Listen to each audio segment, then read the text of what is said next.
Excellences, Monsieur le Premier ministre, distingués invités, bonjour. Je m'appelle Alkitenge, je viens de la République démocratique du Congo. Mon métier est stratège.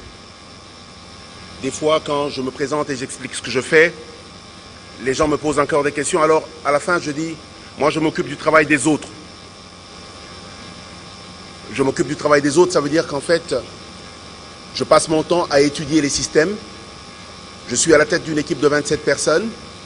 Nous traversons le continent pour essayer de faire un benchmark et tirer le maximum de leçons possibles que nous pouvons dupliquer ailleurs en les adaptant. Lorsqu'on m'a demandé de parler de la gouvernance et des partenariats, il m'est venu à l'esprit de vous parler du fond de mon cœur de quelque chose de très vrai. La gouvernance. La gouvernance va ensemble avec le dynamisme et le changement. Ça veut dire l'amélioration des conditions de vie des citoyens. Et lorsqu'on choisit un métier difficile comme la politique, il faut savoir qu'au fin fond de votre République, il y a des citoyens qui sont à égale distance de l'État que ceux qui sont dans la capitale. Alors la question c'est de dire, lorsque vous faites une route, est-ce que vous la faites pour les meilleures voitures ou vous la faites parce que vous considérez qu'il y a des handicapés qui peuvent également y circuler? Et si vous avez planifié votre route en fonction des plus faibles, tout le monde va y trouver sa place. La plus grosse difficulté des pays africains, ça a été l'héritage colonial. Et lorsque vous regardez l'aménagement du territoire hérité du système colonial, nous avions la capitale et le reste du pays. Les rares endroits où il y avait un port ou des activités économiques, elles étaient destinées à une exportation. 50 ans après, nous sommes restés malheureusement dans la même situation. Ça veut dire qu'en fait, nos pays fonctionnent avec la capitale et le reste du pays. Et lorsque vous entrez dans la capitale, il y a la zone réservée aux affaires et les résidences jadis appartenant au système colonial, et le reste du pays. La conséquence, c'est que, de manière générale, le service public le plus consommé, ça veut dire les transports publics, se retrouve toujours dans un système d'embouteillage permanent. Et ça, c'est une cartographie qu'on retrouve dans pratiquement tous les pays africains. La question qu'on se pose aujourd'hui, c'est comment les autres ont fait. Alors, on les regarde de manière tout à fait simple. Et on s'aperçoit que dans les pays développés, eux, ils ont compris la chose beaucoup plus vite que nous. Ils déconcentrent l'action de l'État et sa présence. Un ministère peut être dans la capitale, mais les grands services du ministère, les grandes agences du ministère sont équitablement répartis sur l'étendue de la République. Il y a des endroits où l'économie est tenue par les mines, par le pétrole, et il y a des endroits où il n'y a absolument rien. Alors le choix est simple, les grandes écoles, les centres de recherche, c'est là-bas que l'État choisit de les mettre, et les administrations spécialisées sont mises là-bas. L'objectif est le suivant, faire vibrer la République de partout. Il reste une deuxième chose, à partir du moment où toutes les infrastructures sont dans la capitale, tout le monde, de manière osmotique, vient dans la capitale.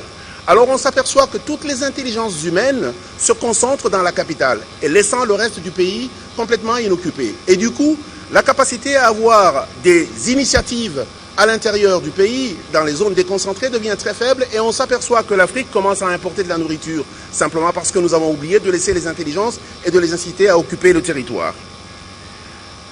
Vient le moment de parler des partenariats. Le premier partenariat et le plus important, c'est entre l'État, les dirigeants et le peuple. Avant même de regarder les partenariats avec les autres partenaires, qu'ils soient sous-régionaux ou internationaux. Mais la caractéristique principale des partenariats, c'est qu'ils sont censés rester dynamiques. Il n'y a pas de partenariat qui dure des années et des années. Chaque partenariat doit être tenu à évoluer en fonction des réalités du moment, d'ailleurs, de part et d'autre. Dans les partenariats, une chose fondamentale, l'habillage juridique a généralement pris le dessus sur le concret, et c'est pour ça qu'il y a des termes très classiques qu'on retrouve en Afrique, ces fameux contrats léonins. Il est important que dans tous les partenariats, nos États se rendent compte que le plus important, c'est les intérêts des uns et des autres. Les Chinois nous l'apprennent beaucoup mieux aujourd'hui. Ils disent, si vous gagnez et que je peux gagner, probablement que nous pouvons avancer ensemble. Il n'est pas évident de pouvoir penser qu'on peut tenir un partenariat déséquilibré dans le temps. Chaque fois que nous négocions, aussi bien dans la région qu'avec les partenaires internationaux, il est important de se rendre compte de quel est l'intérêt que nous désirons défendre. Comment nous l'expliquons à notre population? Parce qu'en dernière minute, vous n'irez aux élections que tout seul. Nous, les conseillers et les partenaires, ne viendront jamais se justifier devant le peuple. Et donc, de toute façon, lorsque vous signez des contrats, lorsque vous signez des conventions, lorsque vous entrez en partenariat, souvenez-vous que vous le faites au nom de la population. À un moment donné ou à un autre, vous devrez vous justifier devant la population. Alors, c'est très bien les conseils que l'on vous donne, c'est très bien les recommandations que l'on vous donne, mais la limite des recommandations va dans la responsabilité. Les seuls qui sont responsables, ce sont les responsables politiques, parce qu'en fait, ils rendent compte à la population. Nous pensons qu'il est important de se rendre compte que lorsqu'on parle du service public, on parle du service public universel, ça veut dire celui qui est destiné à tout le monde. Il est important de se rendre compte que l'État lui-même doit pouvoir se déployer de manière générale. Aujourd'hui, les questions de décentralisation sont très à la mode, mais ça ne doit pas être que la mode. Ça doit être la pratique effective. Parce que le plus important, ce n'est pas le mauvais combat de la lutte contre la pauvreté, c'est le bon combat de la création de richesses de manière intensive et de la distribution par le travail. Ça doit être le nouveau paradigme de l'Afrique. La pauvreté, on a suffisamment combattu la pauvreté, mais on ne l'a jamais arrêtée. C'est un peu comme si nous avons signé un pacte de vie commune pendant très longtemps, et ceci est tout simplement inacceptable. Je viens d'un pays qui, les dernières 20 années, a été frappé par des guerres multiples. Il y a bien entendu ces choses que vous voyez, mais il y a des choses qui se passent à l'intérieur. Nous avons une soixantaine de groupes armés. Ça ne peut pas être que le fait de l'extérieur. Il y a une certaine turbulence interne. Et notre société a fait une étude pour essayer de regarder la cartographie de ces guerres. Ce qu'on appelle guerre aujourd'hui, c'est tout simplement des petites insurrections. La cartographie correspond à l'absence de l'État. Partout où quelqu'un se proclame rebelle et il fait sa petite mutinerie, l'État n'a jamais mis pied là-bas. L'État n'y a jamais été présent, l'État n'offre aucun service. Et lorsque vous regardez cela, vous dites, mais ça correspond peut-être à quelque chose que nous devons être en mesure d'interpréter. Nous poussons de plus en plus une approche asymétrique des services de l'État. Commencez par ceux qui n'ont jamais rien eu. Ceux à qui l'État doit le plus. Oubliez un petit peu les privilégiés, nous qui sommes dans les salles climatisées et qui roulons dans des voitures climatisées. Essayez de se rendre compte que lorsque vous faites une planification stratégique, qu'elle tienne compte de deux aspects. Le premier aspect, c'est ce que les Anglais appellent les quick wins, les résultats rapides qui permettent que nous n'entrions pas en crise, destinés à ceux qui sont les plus fragiles et qui sont les plus faibles. Et puis, les plans stratégiques et structurants, ceux qui permettent que les changements viennent dans le temps, mais qu'on ait eu le temps de les attendre. Ceci dit, nous revenons à quelque chose d'extrêmement important, c'est que lorsqu'on parle de gouvernance, lorsqu'on parle de gestion, ce n'est ni valable ni sérieux si ce n'est pas mesurable. Alors nous sommes là devant deux paramètres. Le premier, c'est les paramètres que tout le monde nous impose, les critères de performance internationaux que tout le monde nous impose. Mais des fois, ils sont en totale dissidence avec les réalités africaines et probablement de votre pays. Alors ce que nous encourageons le plus, c'est de dire déterminez vos propres critères de performance interne vis-à-vis desquels vous voulez vous comparer dans le temps, avant même de laisser les autres vous faire une frappe psychologique. Parce que des fois, certains critères auxquels on nous soumet ne correspondent en rien à la réalité de nos pays.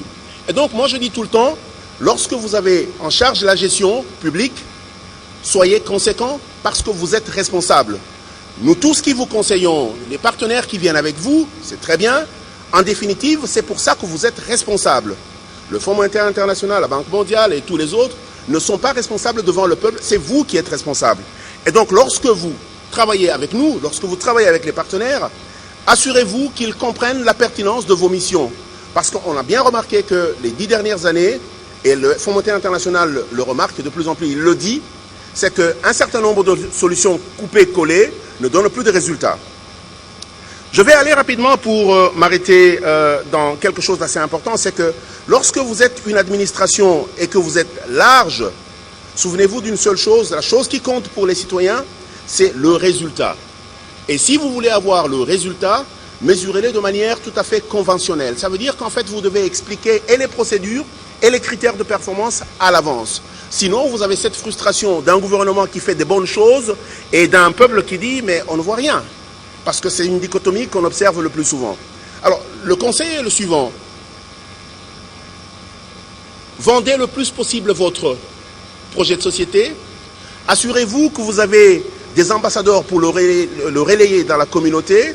Et assurez-vous qu'à mi-parcours, vous communiquez sur les résultats et sur les difficultés que vous rencontrez. Il n'y a rien d'aussi puissant qu'une véritable convention entre les dirigeants et le peuple. La chose qui nous aide le plus, c'est la vérité. dire la vérité au peuple, expliquer les difficultés auxquelles on fait face et avancer.